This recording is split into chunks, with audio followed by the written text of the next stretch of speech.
Bapak, Ibu, saudara-saudara yang terkasih, rekan-rekan muda dan anak-anak sekalian, setelah kita mendengarkan Triduum hari pertama, kita akan masuk dalam Triduum hari kedua.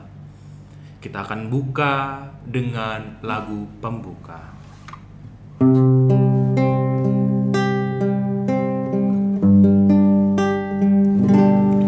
Tiada nada, tiada suara mampu mengungkapkan rasa bahagia tak terkira. Tiada sungai, tiada samudra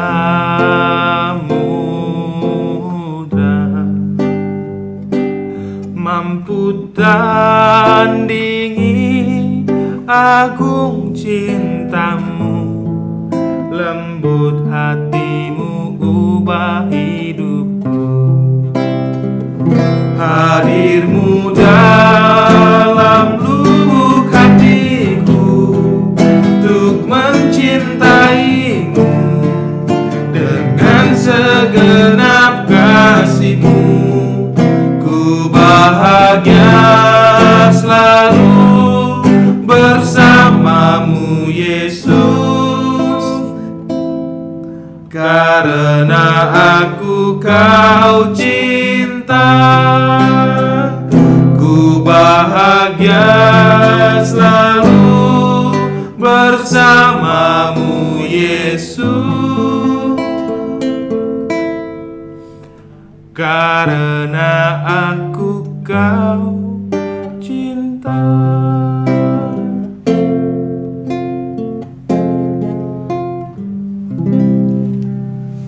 Dalam nama Bapa dan Putra dan Roh Kudus. Amin. Tuhan sertamu. Dan sertamu juga. Bapak, Ibu, saudara-saudara yang terkasih, dalam Triduum hari kedua ini kita akan semakin menyelami misteri Paskah Tuhan yang akan kita rayakan dalam Tri Hari Suci.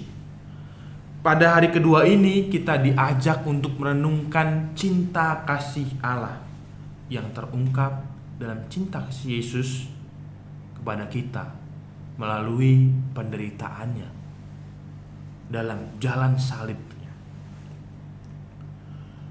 Hal itu juga terungkap dalam bacaan dalam suatu penggalan kitab suci dari Yohanes 3 ayat 16. Karena begitu besar kasih Allah akan dunia ini sehingga Ia mengaruniakan anaknya yang tunggal, Tuhan kita. Oleh karena itu, Bapak, Ibu, serta saudara yang terkasih, rekan-rekan muda dan Romo yang akan menghantarkan kita melalui pengalaman-pengalamannya, kita diajak untuk merenungkan apakah kita sudah mencintai Tuhan dalam hidup kita sampai kita mampu bisa masuk dalam penderitaan Kristus dalam Tri Hari Suci. Mari saudari-saudara, kita satukan hati untuk berdoa. Tuhan Yesus Kristus, kami bersyukur kepadamu karena pada hari ini kami dapat bersama-sama meneguhkan iman kepercayaan kami kepadamu. Kami ingin ikut berpartisipasi, ikut terlibat untuk menyambut perayaan misteri Paskah yang akan kami rayakan. Maka hadirlah di tengah kami, kuasailah hati dan budi kami dengan terang cintamu, sehingga kami dapat semakin mampu merasakan cinta, merasakan berkat-Mu, merasakan kehadiran-Mu yang senantiasa sungguh menguatkan kami. Ini semua kami mohon kepadamu, sebab Engkaulah Tuhan dan pengantara kami. Amin. Bacaan diambil dari kitab Roma. Saudara-saudara, pada waktu kita masih lemah, Kristus telah mati untuk kita orang-orang durhaka pada waktu yang ditentukan oleh Allah. Sebab tidak mudah bagi seseorang mau mati untuk orang yang benar, tetapi mungkin untuk orang yang baik ada orang yang berani mati. Akan tetapi Allah menunjukkan kasih-Nya kepada kita, oleh karena Kristus telah mati untuk kita ketika kita masih berdosa. Demikianlah sabda Tuhan. Syukur kepada Allah. Halo Romo. Mantap, sehat ya? Pasti Romo. Sehat selalu, saudari-saudaraku juga sehat pastinya. Iya. Ini kan kita akan merenungkan tentang cinta nih Romo. Cinta kasih Kristus, ungkapan cinta kasih Allah terhadap manusia. Dalam perjalanan hidup panggilan Romo, sudah formasi berarti dari seminari menengah sampai jadi imam sekitar 14 tahun begitu Romo. 14 tahun. 14 tahun. Gokil. Gitu Romo. Sebentar itu, 14 tahun sebentar. Sebentar. Kalau sudah lewat ya. Kalau sedang di masa pendidikan ya lama. Pasti berasa juga Romo. Iya, berasa juga. Sekarang imamat sudah jalan setahun, mau 2 tahun. Mau 2 tahun. 1 tahun setengah lah. 1 tahun setengah ya. Setengahnya kebanyakan pandemi. Iya itu. Memang. Romo habiskan tanggal berapa waktu itu? 15 Agustus 2009. 2019. Oh kurang lastnya ya. Yes. 19. Ya, karena kurang 1 tahun dikit nanti salah persepsi Romo gitu ya. Kelamaan saya. Iya. Gitu. Nah, dalam perjalanan imamat itu Romo kan ya pasti sekarang sudah jadi Romo, wakil Kristus lah, gembala bagi kami semua, bagi frater juga pendamping rohani. Cinta seperti apa sih Romo yang Romo dapatkan, yang Romo rasakan dari Tuhan sendiri? Dari perjalanan 14 tahun formasi sampai sekarang menjadi imam di paroki Pasar Minggu secara khususnya ditugaskan. Entah nggak tahu nanti di paroki mana lagi atau kemana. Pasti Romo punya feel itu, Romo, perasaan cinta. Oh aku dikasih Tuhan, aku menjalankan tugas ini karena aku dikasih Tuhan. Itu pengalaman kayak gimana sih Romo yang Romo rasain itu? Ya.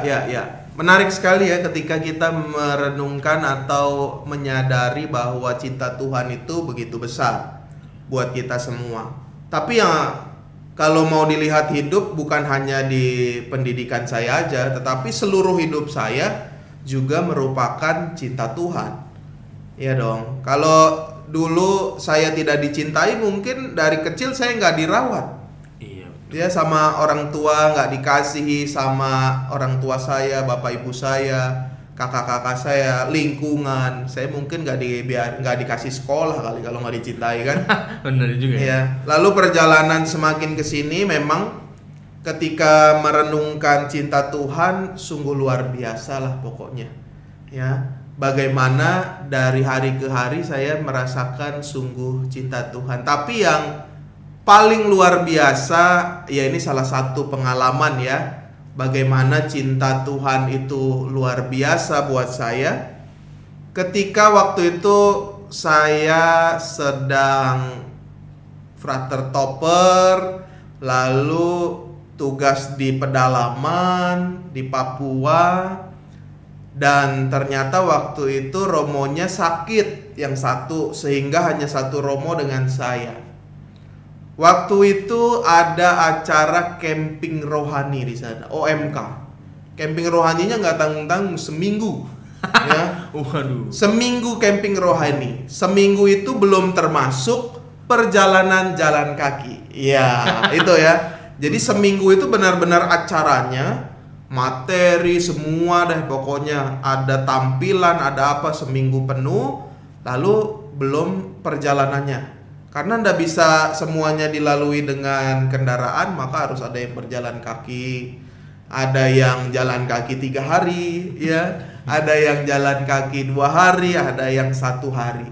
Kebetulan waktu itu dekat dengan tempat tugas saya, jadi saya hanya jalan kurang lebih 4-6 jam lah. Lumayan juga tuh. Ya lumayan sih, 4-6 jam lumayan tuh jaraknya. Tapi sebenarnya dekat jaraknya. Hanya yang buat lama sampai 4-6 jam itu tidak ada akses tanah, frater. Waduh. Jadi adanya rawa-rawa. Pilihannya karena waktu itu sekitar bulan September, belum musim hujan, maka rawa-rawa itu tadinya bisa dilalui dengan perahu, ada sungainya. Oh, ada sungainya. Jadi bisa dilalui dengan perahu, jadi ke paroki itu naik perahu lewat sungai itu. Tapi karena kemarau, sungainya surut. Ya, sungainya surut dan akhirnya nggak bisa dilalui dengan perahu. Karena sungainya surut, airnya surut, maka rawa-rawanya juga tidak basah, tidak basah tapi tidak kering juga. Jadi ketika berjalan satu langkah, itu ketika kita menapakkan kaki, slep, masuk selutut. Ya, itu yang bikin lama. Jaraknya sedikit, jaraknya dekat tapi jalan satu kaki masuk, slep, masuk keluar lagi, itu yang bikin capek ya. 6 jam tuh Romo. Ya kurang lebih. Kalau saya 6 jam, kalau yang orang asli sana, OMK sana ya paling berapa jam doang? Ya 3 jam doang lah. Mereka lari gitu. Mana saya berat kan. Jadi semakin berat kan semakin dalam tuh tertancapnya di lumpur itu. Sepaha berarti kok Romo ya. Ya pernah masuk segitu ya. Ya, tapi ya tetap dibantu, tetap dicintai. Itu menarik ketika perjalanan itu. Lalu ada seorang mama, kalau di sana ibu itu dipanggil mama. Saya ingat namanya Mama Regina. Ya. Dia itu selalu ada setiap saya pergi kemana, ya. Jadi dia umat di salah satu stasi di Papua itu. Lalu kalau saya touring, kalau saya kunjungan, dia selalu ikut menemani. Dan menariknya, ketika saya sedang terperosok begitu, dia yang tadinya sudah jalan ke depan, lari-lari ke depan gitu ya, lalu tiba-tiba dia balik lagi bayangkan. Mama-mama tuh. Mama-mama, ibu-ibu, dia bawa noken itu di kepala isinya ubi, pokoknya bahan makanan. Ya, itu lalu dia balik lagi lalu mengulurkan tangannya untuk saya. Lalu saya ditariknya, dibantu, lalu dia sih seneng-seneng aja, dia ketawa-tawa saja. Mungkin ngetawain saya juga kali ya. Tapi saya waktu itu sungguh merasakan bahwa itu fisik ya, dalam keterpurukan saya harus masuk ke dalam lumpur. Ada Mama Regina itu yang mengulurkan tangannya ya untuk saya, dan akhirnya saya sepanjang perjalanan dituntun, digandeng sama dia, dan selama camping itu, karena di pedalaman, di tempat yang terisolasi, bahan makanan juga sedikit, maka mama itu senantiasa juga memberikan dia ubi bakar gitu, jagung bakar buat saya makan, supaya katanya saya tidak kurus gitu. Tapi itu menarik, itu merupakan, saya sungguh merasakan cinta Tuhan yang begitu nyata, bahkan sederhana sekali. Cinta Tuhan dalam hidup kita yang saya rasakan itu luar biasa sekali. Bahwa uluran tangannya tuh bukan uluran tangan yang bagaimana hanya begini saja, tapi itu bermakna sekali buat saya, sehingga itu pengalaman menarik ya. Bagaimana saya dicintai Tuhan, dalam kesulitan ada orang-orang yang membantu, dalam persoalan, dalam keterbatasan ada orang-orang yang mau menolong. Pasti saya yakin itu juga merupakan perwujudan dari cinta kasih Kristus kepada kita. Itu salah satu pengalaman yang menarik yang saya alami. Oke. Romo, terima kasih untuk pengalamannya. Saya sendiri juga, saya kan sebagai pater topper gitu kan ya. Sama seperti Romo juga kan, pasti ada orang-orang yang menurunkan tangan, yang memberikan, oke Frater mari. Seperti Romo juga, kepada saya sendiri juga memberikan tangannya seperti buah-buah cinta. Dalam hidup kita juga pasti Romo, kita pasti juga akan merasakan cinta kasih Tuhan itu juga. Ketika kita sesak gitu Romo ya, gelisah, resah, pasti ada jalan Tuhan dalam kehidupan kita. Oleh karena itu Romo, mari kita hening sejenak, kita ingin meresapkan sabda-sabda Tuhan.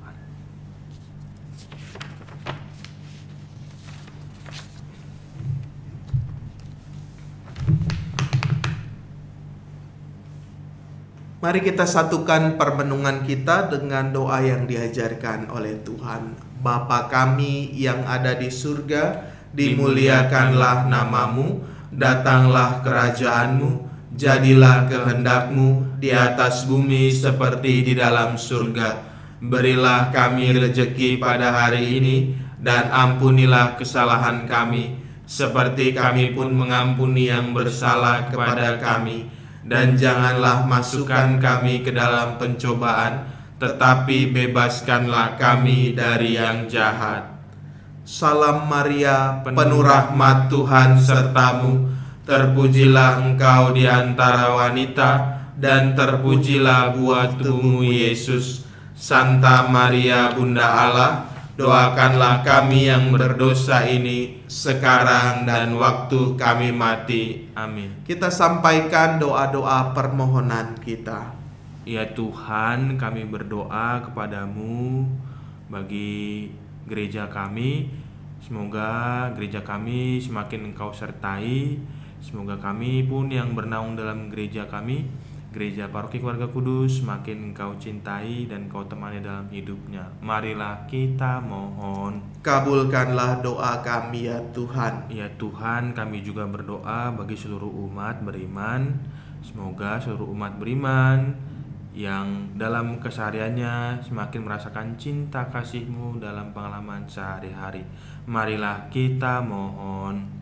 Kabulkanlah doa kami ya Tuhan. Ya Tuhan, kami juga berdoa bagi para gembala kami, romo-romo, para imam, para uskup, ataupun Bapak Suci. Semoga Engkau menyertai mereka dalam pelayanan mereka. Selalu Engkau jagai mereka, dan selalu Engkau memberikan mereka kesehatan yang berlimpah. Marilah kita mohon. Kabulkanlah doa kami ya Tuhan. Marilah juga kita berdoa untuk diri kita sendiri, dan semoga kita yang mengikuti Triduum ini semakin mengasihi, semakin terlibat, dan semakin menjadi berkat serta mewujudkannya dalam cinta kepada Tuhan dan sesama. Marilah kita mohon. Kabulkanlah doa kami ya Tuhan. Tuhan Yesus Kristus, Engkau menunjukkan ketulusan cinta-Mu kepada kami yang terwujud dalam jalan salib yang suci. Melalui pengorbanan-Mu yang total, Engkau telah mengajari kami jalan mencintai seorang anak manusia kepada Bapa dan umat yang dikasihinya. Karena cinta-Mu yang begitu besar, pengorbanan-Mu tiada tara untuk menguatkan kami, untuk juga memberikan daya kepada kami menjadi berkat bagi sesama. Ya Tuhan, semua ini kami satukan dengan pengantaraan Kristus Tuhan kami. Amin. Mari kita akhiri Triduum hari kedua dengan berkat Tuhan. Tuhan sertamu Dan sertamu juga. Semoga kita semua dikuatkan untuk semakin mewujudkan cinta kepada sesama, dan semakin juga peka untuk merasakan cinta Tuhan dalam hidup kita, dalam nama Bapa dan Putra dan Roh Kudus. Amin. Amin. Sampai jumpa esok hari. Ya, terima kasih. Dah.